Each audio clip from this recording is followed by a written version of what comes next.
earlier in the year, and we know for a fact that there are other children out there suffering the same atrocity, and parents are being intimidated and afraid to come forward because this is what happened. And as a mother, you have a child in school, you're working one job, and your child is put on a school bus and bus clear across town. If you don't drive, and you have to make a decision here. This is why we need to have community schools. This is why we need to be able to take our own children by the hand or get a walking school bus group of children where parents can now oversee the process and get children to school in their own neighborhoods. This is a situation that should not have ever happened. This could have been. When you said other children, were there other children caught on video that you know of? In that particular incident, there were other children, but we have already heard stories. This is what brought our attention to it. This happened within the last 6 months or so, but we've heard stories of this type of behavior the minute they start pulling the bus aides off the bus. So it's like an automatic thing that is going to happen without supervision.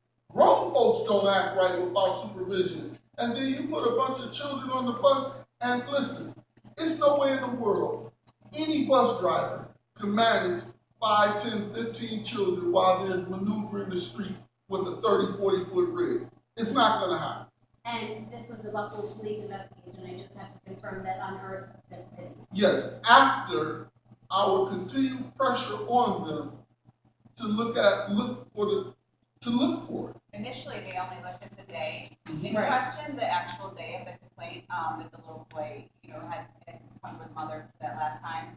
And they looked at like maybe the day before or after as well. And then after, persistence for further investigation, they went back to 30 days before the footage was switched over.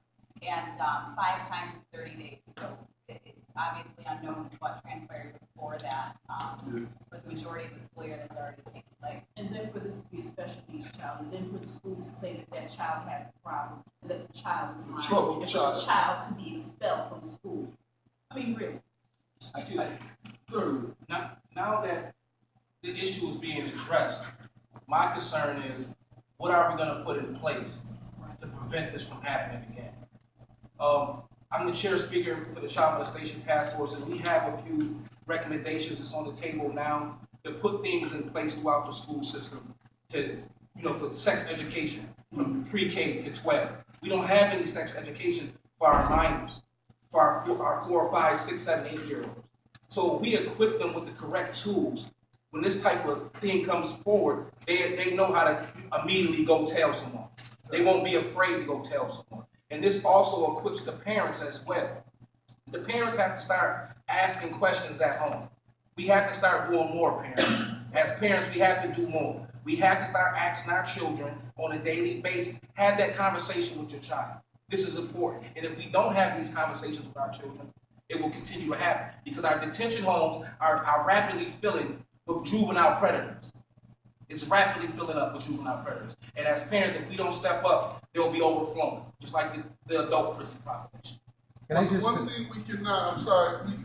thing we cannot ignore or negate.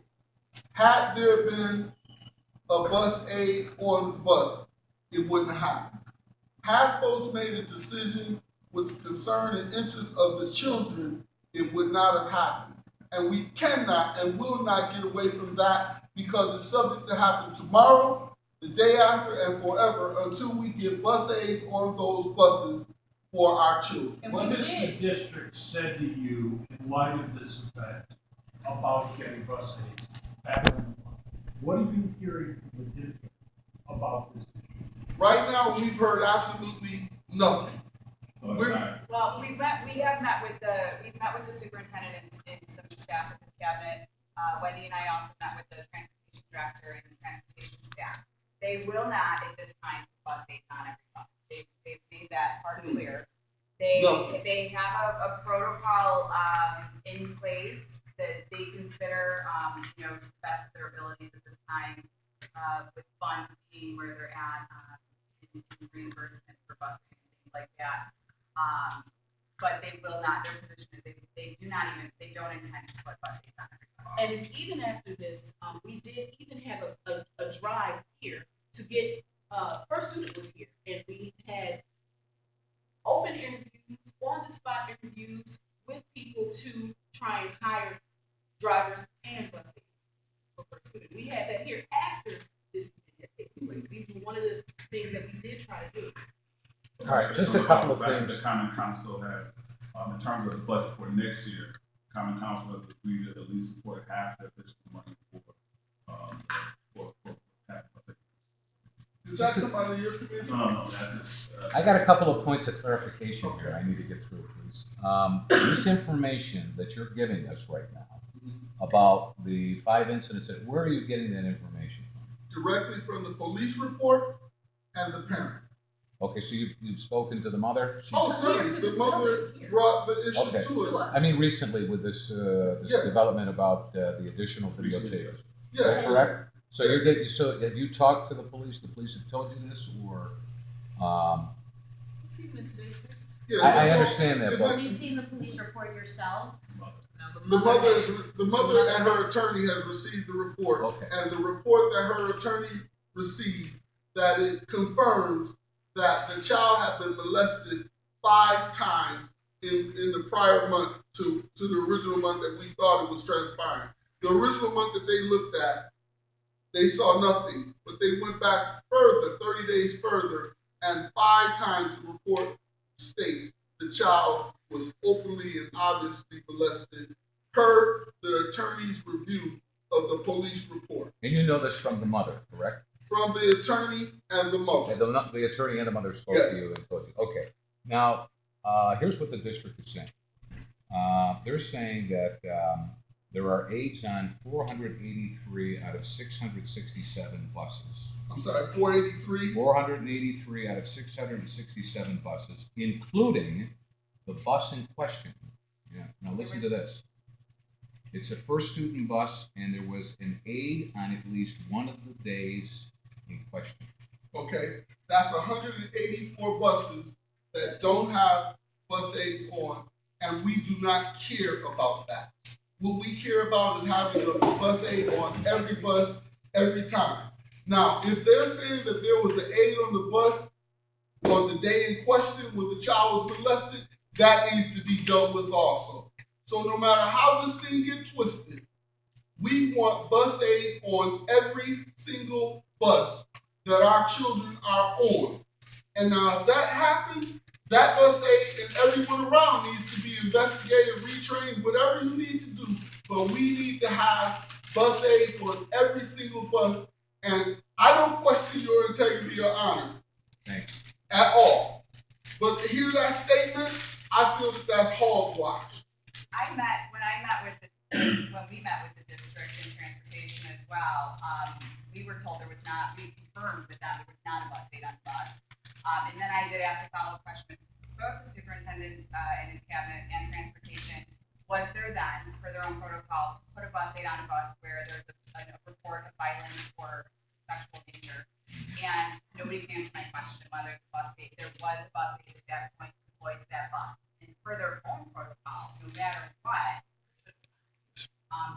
whether there was at that point, I can't speak to because they couldn't actually answer my question. This, we But got this somebody this also morning. to speak to the fact that in those meetings, it was told us that on a given day, there are 70% of the buses that don't have bus aides because of call-offs, sick, Yes. so even though that may be the number that's higher, somebody else talked about that. Well, that's the fact that remains. There's 667 buses, 483 of them have aides.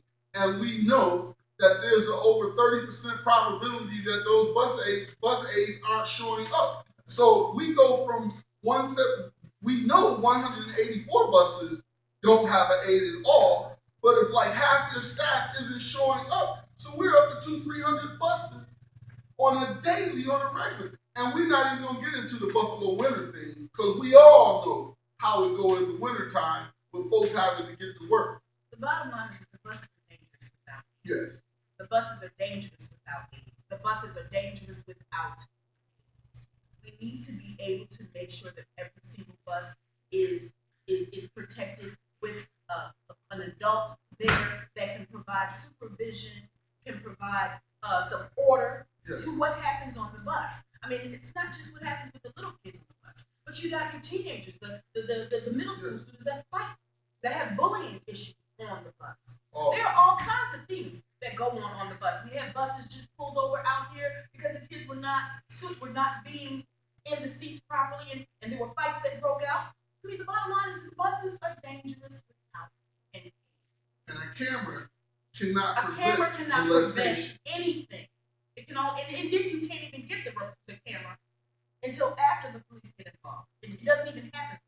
And that's another fact. If you investigate the cameras on the bus, you will find that there's a high percentage of them that are always inoperable. These are facts. See, this transportation committee just was rebirthed in light of this incident. But over 3 years ago, we had a transportation committee meeting in this building with transportation head, district authorities, and the issues was then getting cameras on the bus, getting GPS on the bus, getting bus aides on the bus. This is no new issue. This is not a new issue. But it's time that the powers that be more concerned about the safety of our children. But the idea that, this is, I'm reading what the district told me, that an aide was on at least one of the days in question. Is that, I mean, what's your reaction Let that there was an me aide on the just say it bus? like this. Let me just say it like this, respectfully. I don't believe that. The district has a long history of lying and being out of compliance. If that isn't the case, you wouldn't have the OCR, the civil rights investigation. You wouldn't have the disproportionate amount of children placed in special education. You wouldn't have the way that the district places children causes disparity of treatment in education. The district has a long history of lying and being untruthful. Now, the job of the District Parent Coordinating Council is to create a partnership, but it is also to hold the district accountable and make sure that they do what they're supposed to do according to federal, state, and local mandates. And we've been fighting this fight, and all of you know, for the last 4, 5, 6, 8 years because the district continuously be out of compliance. Now, I'm not saying that they're all the devil. I'm not saying that they're conspiring just to do bad, but this is our reality. I don't give a care if a person was on that bus or not, they say. It happened. The child was molested. Now, you come behind the fact and say, there was an aide there, we say it wasn't. What difference do it make? The child was molested. And for you to say that you had a paid, trained employee on the bus and for this to happen shows more incompetence on your behalf. So excuse me for getting upset, but we're tired of this. We want our children to be given a fair, solid, good education and to be safe. Now, not one single one of you in here will tell me that you will willingly and voluntarily be comfortable with placing your child on a school bus with no aid tomorrow. If you are able to tell me as a human being, as a parent, after knowing that this is going on, that you're comfortable doing that, we need to just stop right now. I find it kind of disturbing that the district is saying that on one of these days they had an aide on the bus. Why? I mean, then where's the investigation at on the aide that was on the bus? Thank you. They said that it's an ongoing investigation. Well, that's okay, because like I said, you're a man of integrity, and you see things for what they are, and that's why you're here reporting the news, because this is happening, and it's sensationalized. A child was molested on a bus, period. Mm-hmm. That is the issue. Now the issue is that we get bus aides, hook or crook, on those buses to protect the children. Not just my children, not just her children, not just her. All of the children deserve to be protected. That is our duty and responsibility as adults and as parents. That is our first obligation to family. And it may not be my child, but it's my neighbor's child. It's your child. It's your grandson. It's your nephew. It's your niece. It doesn't matter. The bloodline does not matter. We as parents and responsible adults cannot stand by and allow for this to continue, knowing the irreversible damage that's being done. Not just to that boy that was molested, the boy that did the molestation, his family, the victim's family, the predator's family, the bus driver, the supervisor, you and me, because don't not one of us feel the same after knowing that an 11-year-old child was molested multiple times on a school bus. And I'm not getting into the fact that we pay taxes for this, but none of us feel the same knowing that an 11-year-old child, 6-year-old child was molested by an 11-year-old child. Who in this room feels the same? Let's get bus aides on those buses to protect our children. I have a quick question, if you don't mind. I think there's another issue. You said that the main issue was that a child was, well, that's the major one.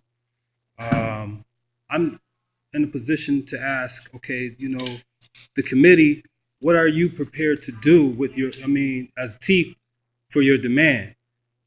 You understand what I'm saying? Like, what is we're the prepared people? to do is what we're doing right now.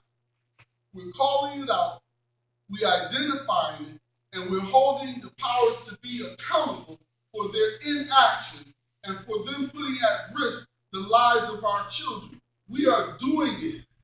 Everything comes short of us mounting up and getting volunteers to be on the bus. We're going to do whatever we need to do because not one child should be subjected to the fear or the thought of being molested, let alone bullied and harassed and unattended to. We are doing what we're supposed to do, and the first thing we have to do is call it out, identify it, bring it to the proper authorities, give them a little bit of time to react, and then get back on the battlefield and do whatever we must do to protect our children. That's what I was getting to, and I assure that this is a bad incident that occurred, and and what was alleged, what I heard earlier is It's that not alleged. no, It happened. I'm talking about what alleged with regards to the funds that were taken away. No. Sorry. I'm sorry. I don't mean to cut you off. That is not alleged. That is the truth. So that's what I mean. The reality is when you go back to when Dr. Pamela Brown started cutting staff, and I was sitting in the meeting, sitting in the boardroom, I was sitting in there, and the reason for the pulling of the bus aid was to recover money to pay into, at that time, was about a $53 million retirement medical benefits package that was growing. At that time, Mr. Crosby, Chief Financial Officer of the district, stated that this pension plan cannot be maintained, that it would cause the district bankrupt. That's not what we're here for. But when they pull those bus aides off of the buses, instead of cutting off the top and administrators or something else, but when they put our children in danger by removing those bus aides, we immediately started protesting. There's no false or suspicious allegations. These are facts. These are facts. So I want to thank you all for coming out. Are there any more questions? Well, I certainly want to thank you all for taking the time, to hear us, and we will certainly be available for any other questions that you have. But the bottom line is we want bus aides on those buses. Thank you all.